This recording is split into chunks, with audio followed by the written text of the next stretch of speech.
Good afternoon, and welcome to another episode of More Than Meets the Eye by Blind Prime. I'm your host, Blind Prime, and for today we will be covering the vehicle mode for the Transformers War for Cybertron Earthrise Netflix exclusive, or Walmart Netflix exclusive, Alita-1. Here she is, in all of her POS glory. So let's talk about her today. It's not going to be too long of a video. We're not really going to do much, but just talk about the vehicle mode. So we do here on Blind Prime, we separate the Transformer into three parts. We got the, or 4 parts or 5, depending on how many transformations the Transformer has. But we transform, we cover robot mode, we cover vehicle mode, we cover the transformation, we also cover any alternate modes that may exist, and each alternate mode will get its own individual video, because that's what we do here. We like to separate this thing up into parts, and that way we can eat it over time and consume it and understand it better. Because, it's a tasty little treat, and it's good to, snack on it, like a bird. Eat it over time. So, let's talk about this guy, or this gal. Oh, man. I just do not like this thing. I just do not like this thing at all. I do not like it, Sam, I am. I do not like it. I do not like this green eggs and ham. Let's do the measuring first. Okay, so first off, we're going to do the width size. She is measuring at 6 studs wide on her thinnest, and let's check the widest back, because she's got a wide rear, and her wide rear equals 7 studs. Well, 7.5 studs in length. Now let's cover her length of, bumper to bumper. Bumper to bumper, there we go, boom, boom.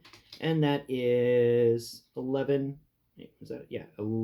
12, 13, 14. 14 studs long, and 6 to 7 studs wide. She's not that big of a figure. Now let's grab my cliff jumper here. Cliff jumper sitting next to her is... Alright, size comparison. She's definitely wider than the cliff jumper. Yeah, definitely wider than the cliff jumper. Longer than the cliff jumper, too. Longer than the cliff jumper. But, at the end of the day, the cliff jumper was just a better vehicle. It feels more solid in your hand, even though it's smaller, and I wish they had charged us core prices for it. It still is a nice vehicle in the hand. The transformation makes it feel real solid. This thing feels real hollow and lightweight. It doesn't really feel like a nice solid car. It's just not a nice solid car. So we'll talk about the vehicle now. Let's see. Sculpt wise, I really enjoy this vehicle's sculpt work. Like, I do like the fact that it's got these cool shields protecting all the tires, like the Siege Optimus Prime had. I really like that. I really enjoy it whenever they have things that show, armor plating over the tires. That's always cool. I do like that. The shape of the vehicle is pretty cool. You got some intakes that they have sculpted in there, and you got some other little nubbins that have been sculpted in, as well as that cool little arrow on the front to allow the airstream to pass over and around. I do not understand why it's got a little cockpit there for.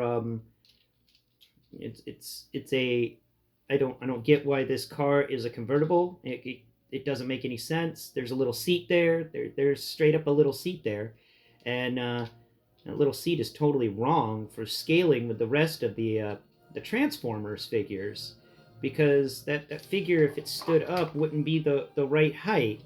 So then that seat is too small. And besides that, like, why is there a seat anyway?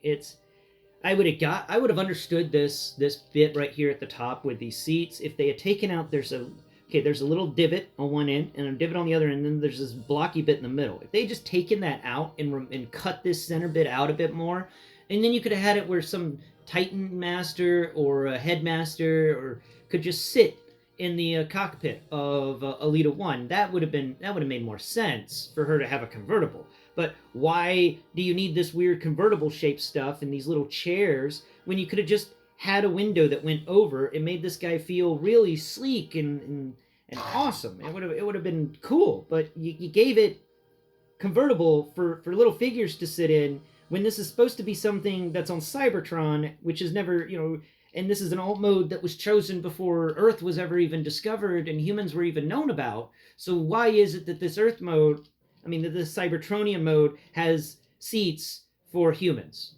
It doesn't compute. It does not compute.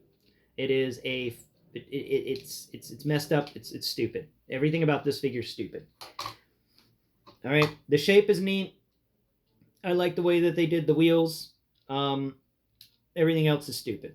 I do like her little weapons. Like, she's got a little knife thing that sits inside of the vehicle. She did have a little pistol, but that's currently being used by Bumblebee, or it's in Rodimus Prime's trailer. But no. Now, that's it. That is a crappy figure. I don't really have much more to say about it, except that its transformation sucks. Its vehicle mode sucks. Its robot mode sucks. Everything about this Transformer sucks. Overall rating for this Transformer for Netflix Alita-1 would give, I would give it a 1 out of a possible 10. I am grading this thing harshly because it's not a Transformer in my opinion. It is a shell former. And it doesn't even, and it's the worst kind of shell former. It's the kind where everything just scrunches up into a little ball and then the shell folds over. At least when we got some shell, who was a shell former we just recently got? Oh wow, why am I drawing a blank on the other guy that was made with Cyclonus? Sweeps. He's got the sweeps. Crap. Anyway, the Scourge. Okay, so Scourge and the sweeps. They are kinda shell formers. They have a large shell that folds over them, but they also do a lot of transformation within to make the shell work to make a nice looking vehicle. If it wasn't for the transformation steps that were required, then I would say that one's also a shell former. That one's close to a shell former. It's close to the line without going over, in my opinion. But it's there. It's right at the line of shell forming.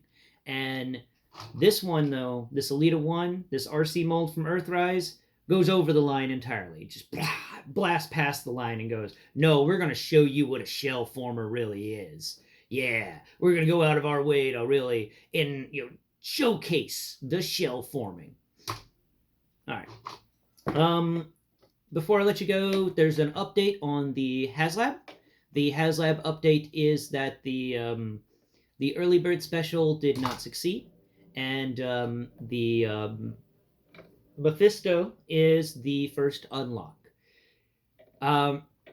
Personally speaking, I do not have the budget to get this thing. I just, it's not out there. If it was $250, $200 to $250, I would have had the budget. I would have had it to get this, but it's too rich for this channel's blood.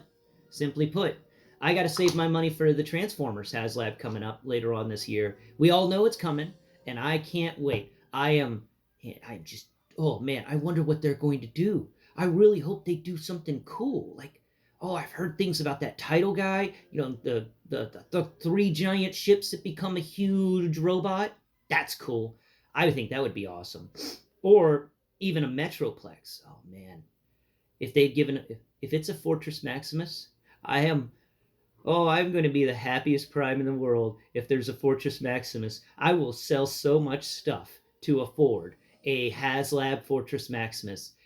That is my golden grail. Okay, guys, that is my grail of Transformers. Is G1 Fortress Maximus.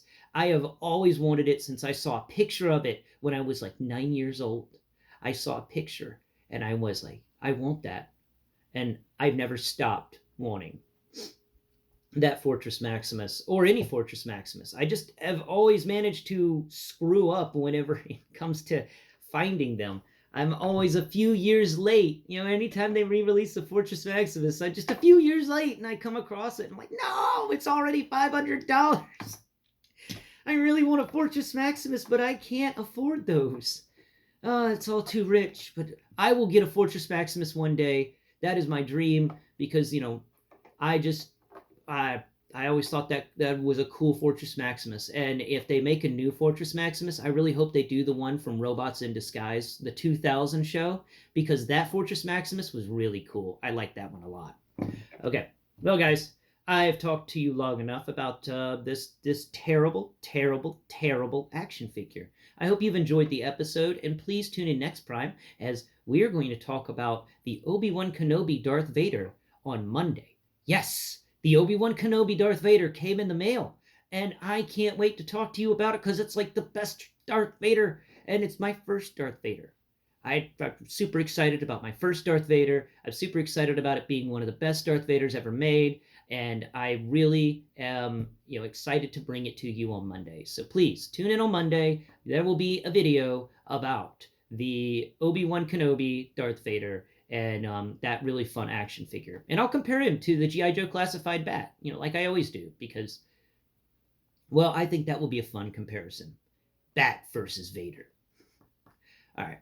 Well, until next Prime, bye-bye for now.